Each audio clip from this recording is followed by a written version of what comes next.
वक्त हमारे साथ स्वामी शंकराचार्य अविमुक्तेश्वरानंद सरस्वती जी जुड़ चुके हैं। आप भद्रिका पीठाश्वर हैं, जगत गुरु हैं। आपका बहुत स्वागत करते हुए शंकराचार्य जी, जो बयान दिया गया है बागेश्वर बाबा की ओर से, हिंदू राष्ट्र की संकल्पना को वो साकार करना चाहते हैं। उनका कहना है कि सारे हिंदू एकजुट हो जाएं और इसी के साथ ही साथ रामचरितमानस को राष्ट्र ग्रंथ बनाने की वो वकालत कर रहे हैं। कैसे देख रहे हैं आप उनके इस बयान को? नहीं, ये अपना देश जो है ये लोकतांत्रिक है और प्रत्येक व्यक्ति को अपने उद्गार व्यक्त करने का अधिकार है अपना संविधान की सीमा में रहकर। अगर किसी के मन में ये बात है कि ये ग्रंथ राष्ट्र ग्रंथ घोषित हो और ये देश हिंदू राष्ट्र के रूप में पहचाना जाए तो वो कह रहा है, कह सकता है, कहने में कोई आपत्ति नहीं। आपकी क्या राय है इस पर? हमारी राय तो सदा से साफ रही है। हमने ये कहा है कि राम राज्य का जो आदर्श है उसको अपनाया जाना चाहिए। हिंदू राज्य के बारे में हम लोग उतना नहीं, पहले से धर्म सम्राट स्वामी करपात्री जी महाराज के समय से जो शब्दावली चुनी गई वो ये चुनी गई, राम राज्य। हिंदू राष्ट्र के बारे में हम लोग करपात्री जी महाराज का ये कहना था कि हिंदू राज्य तो रावण और कंस का भी था लेकिन प्रजा सुखी नहीं थी, इसलिए हिंदू राज्य की बात न करके राम राज्य की बात करनी चाहिए, ऐसा हम लोग मानते रहे हैं और हम इसी से सहमत हैं। हिंदू राज्य और राम राज्य में क्या फर्क होगा? हिंदू राज्य में और राम राज्य में ये फर्क होगा कि हिंदू राज्य एक नाम होगा, लेकिन राम राज्य में राम ने जिस तरह से राज्य को सुखी किया, धर्मशास्त्रों के अनुसार प्रजा का परिपालन किया, अपने औरस पुत्र की तरह से एक भी प्रजा को दुखी नहीं होने दिया, ये आदर्श अगर स्वीकार किया जाए तो फिर से एक बार देश में राम राज्य आ सकता है और प्रजा सुखी हो सकती है। तो राम राज्य जिसकी आप वकालत कर रहे हैं, कैसे बनाया जाएगा? अब लोगों के जहन में तो ये सवाल होगा ना कि अगर शंकराचार्य जी इतनी बड़ी बात कह रहे हैं तो फिर इसको लेकर कैसे आगे बढ़ेंगे आप लोग?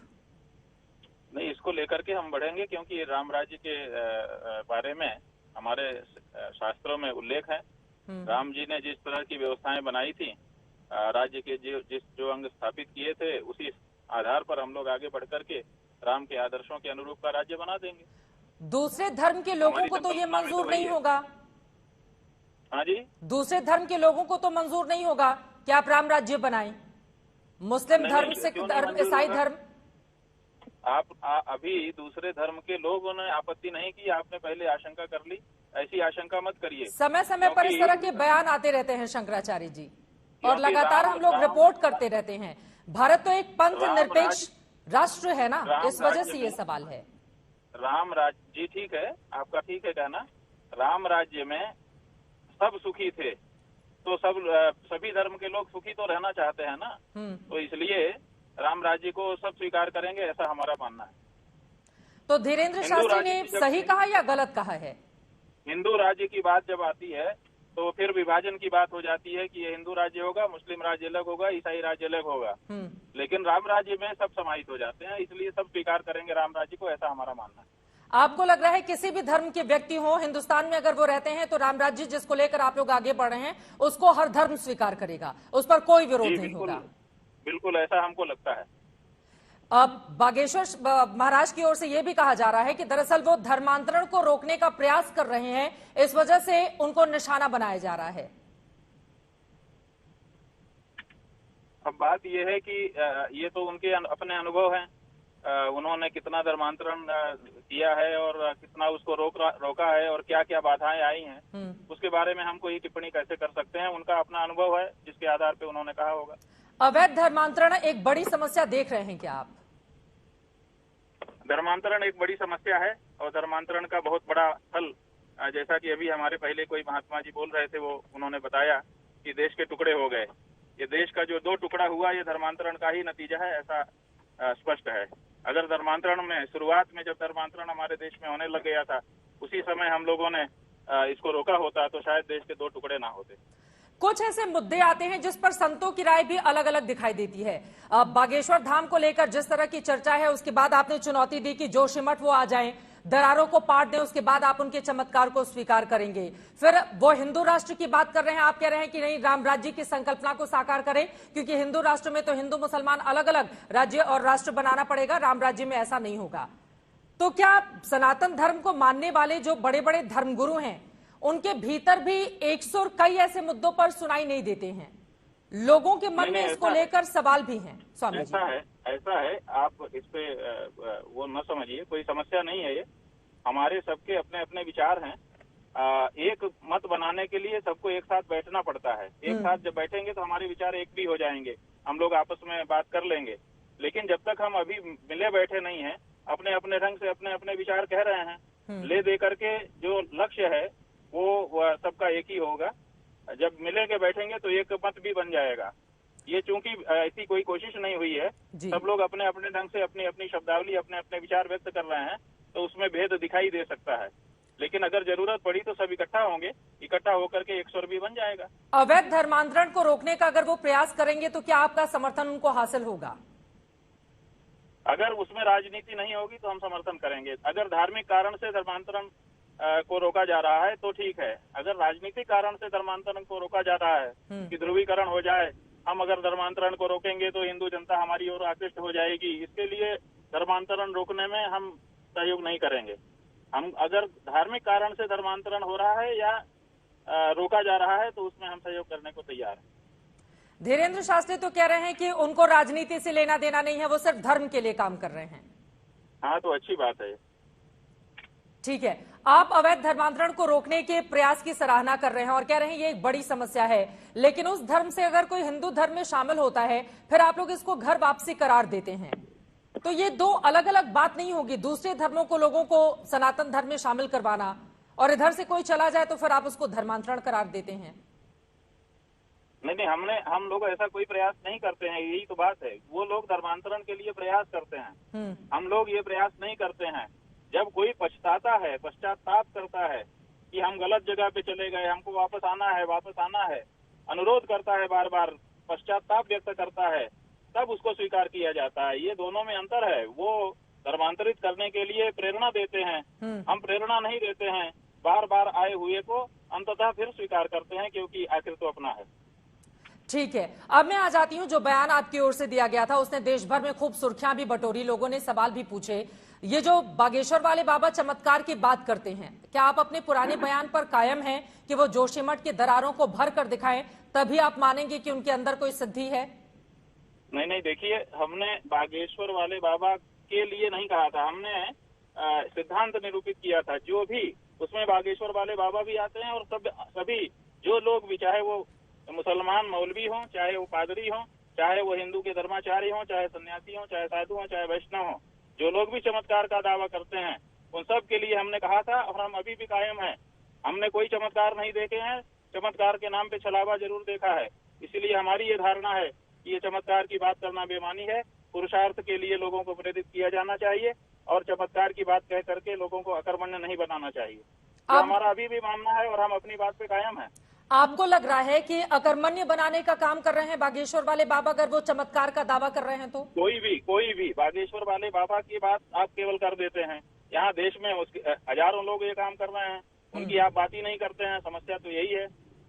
अभी वो बहुत ज्यादा चर्चा में है स्वामी जी, इस वजह से मेरा ये सवाल था। ठीक है, वो हम समझते हैं, लेकिन फिर भी अगर करना है तो ऐसे लोगों, आपने कई लोगों को अपने चैनल पर बुलाया है जो प्रदर्शन कर रहे हैं, लेकिन इस तरह के और कई नाम खोज लेने चाहिए थे। अभी तक जो चमत्कार दिखाने वाले केवल एक ही नाम आया है, कोई दूसरा नहीं निकल करके आया चैनल पर। उन लोगों को भी तो लाइए कि ये भी दिखाते हैं, ये भी दिखाते हैं, ये भी दिखाते हैं। कुछ पादरी भी लाइए, कुछ मौलवी भी लाइए, कुछ हिंदू के सन्यासी भी लाइए। 10, 20, 25 का नाम तो लोग जाने कि ये भी दिखा रहे हैं। बिल्कुल, वो तो कहीं नहीं किया गया है अभी तक चैनल के द्वारा। नहीं, हर धर्म में यकीनन इस तरह की स्थितियां हैं और चमत्कार का अगर कोई दावा कर रहा है तो आप कह रहे हैं ये मात्र छलावा है और अकर्मण्य बना देता है ये लोगों को। अब मेरा अगला सवाल है रामचरितमानस को लेकर। इस देश में बीते कई दिनों से लगातार कई लोगों ने सवाल उठाए, बिहार के शिक्षा मंत्री हो, चाहे स्वामी प्रसाद मौर्य हो उत्तर प्रदेश से। अभी बागेश्वर वाले बाबा की ओर से मांग की गई है कि रामचरितमानस को राष्ट्रीय धर्म ग्रंथ घोषित कर देना चाहिए। क्या आपको भी लग रहा है कि वक्त आ गया है कि रामचरितमानस पर इस तरह के सवाल चूंकि उठ रहे हैं, इस वजह से इसको राष्ट्रीय धर्म ग्रंथ घोषित किया जाए? देखिए, राष्ट्रीय धर्म ग्रंथ नहीं, राष्ट्रीय ग्रंथ हो सकता है, क्योंकि अभी तक राष्ट्रीय ग्रंथ कोई स्वीकार नहीं किया गया है। जब राष्ट्र का पशु है, राष्ट्र का पक्षी है, राष्ट्र का ध्वज है, तो राष्ट्र का एक ग्रंथ भी तो होना चाहिए। तो इस बारे में भारत की सरकार को चर्चा करनी चाहिए, राष्ट्र का कोई ग्रंथ घोषित किया जाना चाहिए। जब ये चर्चा सरकार करेगी तो बहुत सारे उसमें ग्रंथों के नाम लोग सुझाएंगे कि इसको किया जाए, इसको किया जाए।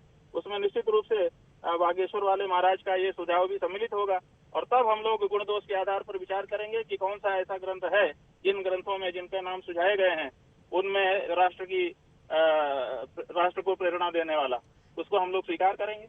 ये बहुत बड़ी बात आपकी ओर से कही जा रही है, लेकिन इसके साथ ही साथ एक तरफ राम राज्य की आप वकालत करते हैं, लेकिन दूसरी तरफ रामचरितमानस ही नहीं बल्कि कई धर्म ग्रंथों पर चर्चा हो और एक राष्ट्रीय ग्रंथ घोषित किया जाए, इसकी आप डिमांड कर रहे हैं। आपके भी दिमाग में कुछ होगा, कुछ ऐसे धर्म ग्रंथ जिसको लेकर अगर आप अपनी बात को कहना चाहें। और रामचरितमानस क्या दलित, पिछड़ा और स्त्री विरोधी ग्रंथ है, जो सवाल बार बार खड़े हो रहे हैं? नहीं, रामचरितमानस जो है वो सबके कल्याण का ग्रंथ है। रामचरितमानस में किसी के प्रति कोई ओछा भाव प्रदर्शित नहीं किया गया है। और जिस पंक्ति के बारे में कहा जा रहा है, हम तो यही कहना चाहते हैं कि इसके लिए जो भाषा के विज्ञानी हैं, जो भाषा को पकड़ रखते हैं, ग्रंथों के विद्वान हैं, उन लोगों की तरफ से कोई टिप्पणी आए तो हम लोगों को विचार करना चाहिए। राजनीतिक लोग धर्म ग्रंथों पर कैसे टिप्पणी कर सकते हैं? उनका अध्ययन उतना नहीं होता है, उनको उनकी बात पर बहुत ध्यान नहीं दिया जाना चाहिए, क्योंकि वो राजनीतिक कारणों से इस तरह की टिप्पणियां करते हैं।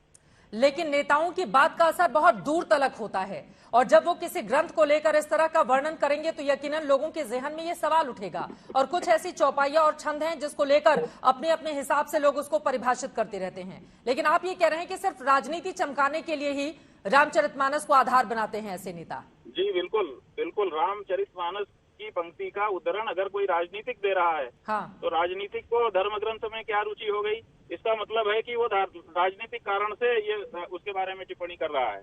तो राजनीतिज्ञों को उसमें क्यों आना देना चाहिए?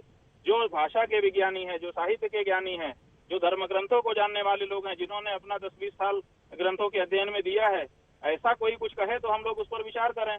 राजनीतिज्ञ को राजनीति वाली बात करनी चाहिए, धर्म ग्रंथों के बारे में व्याख्यान नहीं करना चाहिए। अगर करेगा तो उसकी बात अस्वीकार्य होगी, तात्पर्यहीन होगी, क्योंकि उसके पास इस तरह की कोई डिग्री नहीं है और ना उसका ज्ञान प्रमाणित है। बार बार जब लोग बड़े बड़े मंचों से ये सुनाते हैं ढोल गवार शूद्र पशु नारी ये सब ताड़न के अधिकारी, तो वास्तव में इसका भावार्थ क्या है?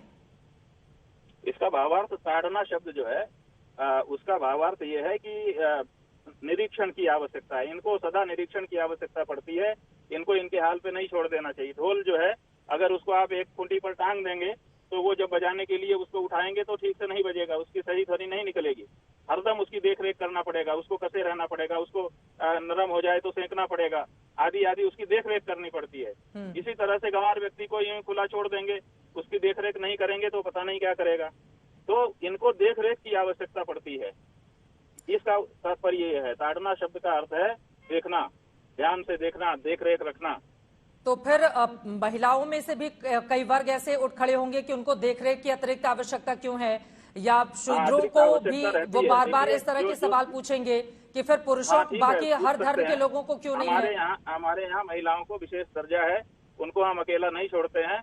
अगर हमारी बहन कहीं जाती है तो 5 साल के बच्चे को भी साथ लेके जाएगी, लेकिन साथ लेकर के जाती है, इसलिए कि वो मानती है कि हमारी मर्यादा है। जब कोई बड़ा व्यक्ति निकलता है तो अकेले नहीं निकलता है, अपने साथ किसी न किसी को रखता है। ठीक है, तो उनकी मर्यादा है, उनका सम्मान है। सम्मानित व्यक्ति कभी अकेले नहीं चलता है। इसी दृष्टि से उनके सम्मान की दृष्टि से कहा गया है कि उनको भी देखरेख की एक सेवक की आवश्यकता है। हर समय उनकी देख रखने वाला कोई चाहिए। ठीक है। तो महिलाओं के एक आखिरी सवाल जिसका जवाब मैं आपसे चाहूंगी, बार बार ये कहा जा रहा था कि बागेश्वर वाले बाबा और स्वामी अभिमुक्तेश्वरानंद के बीच एक द्वंद्व भी देखने को मिल रहा है। आपके बयान के बाद इस तरह के कयास लगे तो आप उस सब पर विराम लगाना चाहते हैं और आप ये कह रहे हैं कि आगे राम राज्य की संकल्पना के लिए हम सब मिल बैठेंगे। और मेरा दूसरा ये सवाल है, अगर रामचरितमानस राष्ट्रीय ग्रंथ की बात हो रही है देश के लिए, तो और कौन सी ऐसी पुस्तक है या धर्म ग्रंथ है जिसका नाम आप बताना चाहेंगे?